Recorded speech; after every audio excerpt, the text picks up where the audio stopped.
Welcome, fellow missionaries, to this tutorial on how to use your MPS funding guide. So first, welcome and thank you very much for taking the time to learn more about using the 9th edition of the Mission Project Service Funding Guide.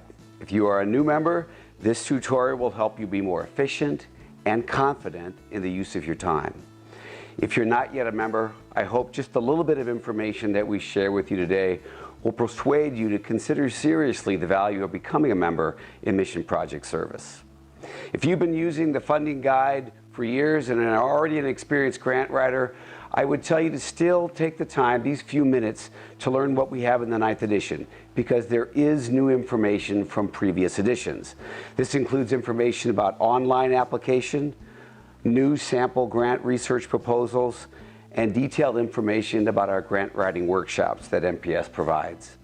Finally, if you are a member of your order or your congregation's leadership, I hope that even the small bit of information that I'm going to share with you today will convince you to formally designate somebody in your congregation to be that grant director who is responsible for making sure grant applications are submitted. Now, for today's tutorial, which will take about maybe 8 to 10 minutes, there are 3 things we want to accomplish. I've written them down for you.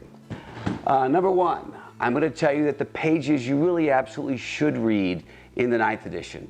Number 2, we're going to go through a sample research using the book to find the particular funders that might match a particular project. And then third, after you've done that, I'm going to share briefly with you how we choose and narrow it down as to which foundations or other funders that we should apply to. So let's begin. Must-read pages in this, the 9th edition. I would say that you absolutely have to read pages 11 to 42. There's specific information of value, but also just in reading these pages, you'll begin to think like a grant writer. You'll have a sense of the process. You'll have a sense of some of the language that different foundations and funders use. And finally, I believe that your state of mind will change. You'll become more confident. You'll go from being a beggar who's merely asking and hoping for money for your project to more of a teacher and an inviter. That fundamentally what you'll be trying to do is teach these foundations and funders of the opportunity for transformation that your project represents to them.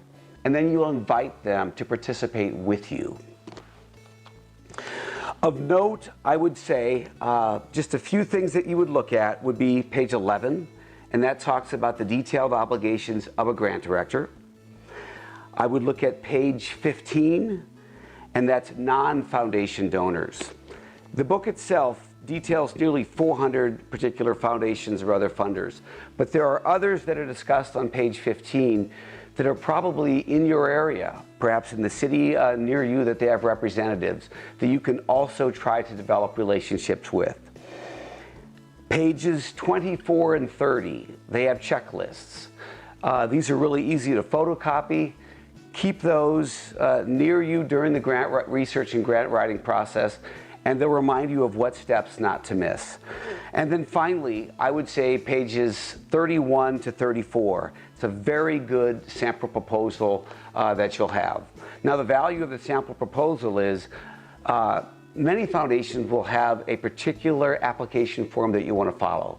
The value of the sample proposal is it will help you organize your thoughts in presenting a particular project for funding, but it will also give you skills to present or imitate in creating a form that can be used for many of the non-foundation funders, individual donors, that when they see how organized and prepared you are in that, they will take you and your project more seriously as well. Okay, so let's go through number 2. Let's assume a sample research that we're going to do using this particular guide.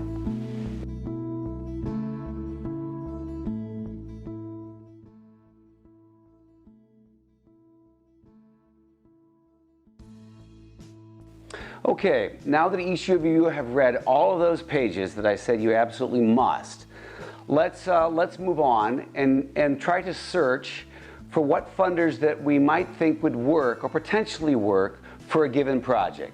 And I've put together the following project. This is the Sisters of the Happy Heart. Now, I even came up with a little logo for the sisters themselves. I'm pretty sure there is no such congregation, but if there is, sisters, you have my apologies. Now, what are they applying for? They're applying for assistance for a leprosy residence and clinic that they have. What's known in leprosy treatment as a leprosarium. Where is this particular project located?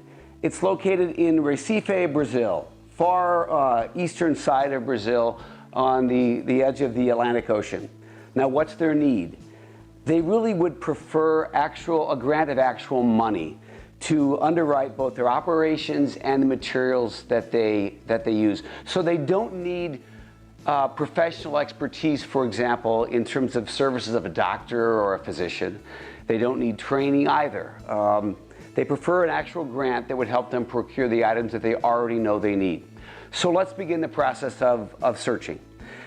What we call the graphical indexes of the funding guide begin on page 44. And what they do is they break down all project needs into one of two areas. Number one, socioeconomic, or two, pastoral and religious. Now, this particular project, while it may serve the religious goals and aspirations of the sisters, and maybe even does the same for the people that they serve, it's clearly a socioeconomic project.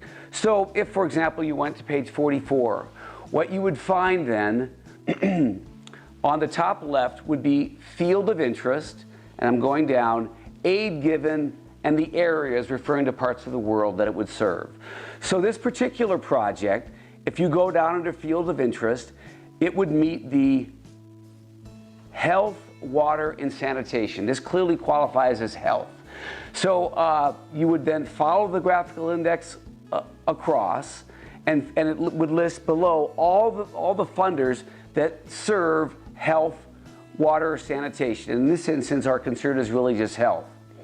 And then what we want to go do is we go down further under aid given, because some funders will give personnel, some material, some information, funds. This is what the sisters want. They need funds.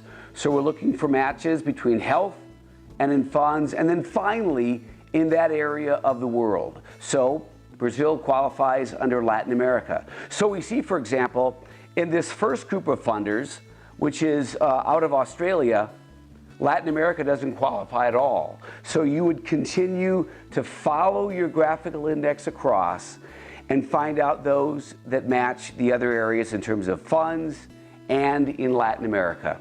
So you can see we have several particular funders that are listed here. So you would keep going through the entire section that deals with socioeconomic projects. And actually, it's quite a number of pages. In this instance, it goes all the way from 44 to 64. So there's about 20 pages where you look and you go down the grid and to follow the match.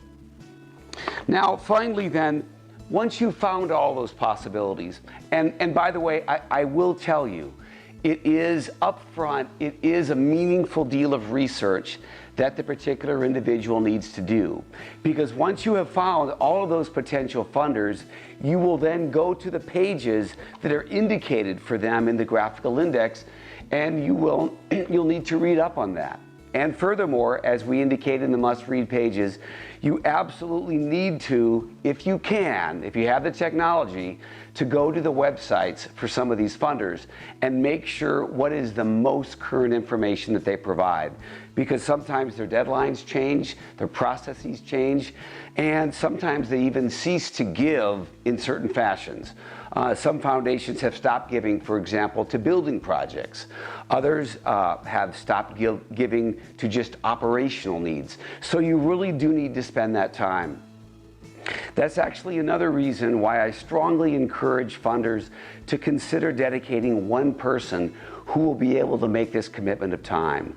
Because once they've done that, and as you do it in the future, you really develop a working knowledge that will make you a mini consultant for your group of sisters or your priests or brothers, and then you can guide them in certain ways. But whatever commitment you make, it will be a little bit more upfront. Assuming that you've done that and you've done some of the research, you'll need to ask yourself, how can we limit this? So in the case, for example, of this particular project, you will probably come up with 20 or 30 different funders that could potentially support this. But you'll ask yourself, what are limiting factors? How might we break this down? I see at least two here. One of them would be the fact that it's not just medical, but it's specifically leprosy. And that's a fairly small and dedicated disease. Secondly, this is the Sisters of the Happy Heart that are applying. More specifically, this is an application which will be by sisters.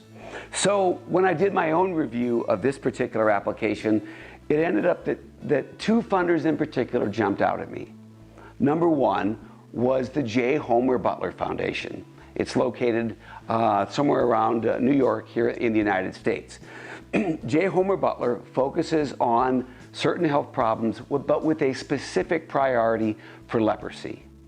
And because leprosy is a disease that is not as prevalent as many other health problems around the world, that foundation probably has a relatively small number of people that are applying to it. And then secondly, this is a group of sisters. So I found another foundation, the Conrad Hilton Fund for Sisters, that funds healthcare, but specifically only funds projects that are initiated by sisters. So from that 20, I myself was able to reduce it to 2. And that's a process that the rest of you will have to go through. And with varying degrees of success, I understand. Now, this doesn't mean that you don't apply to the other 18 foundations, but it means that if you have to choose which where you think you have the greatest likelihood of success, I would have made those choices in those 2 instances. And as you move forward in your process, I would have to say that it is just as much art as it is science. So to review this tutorial, number 1, in using the 9th edition of the funding guide, number 1, there are must-read pages. Those would be pages 11 to 42.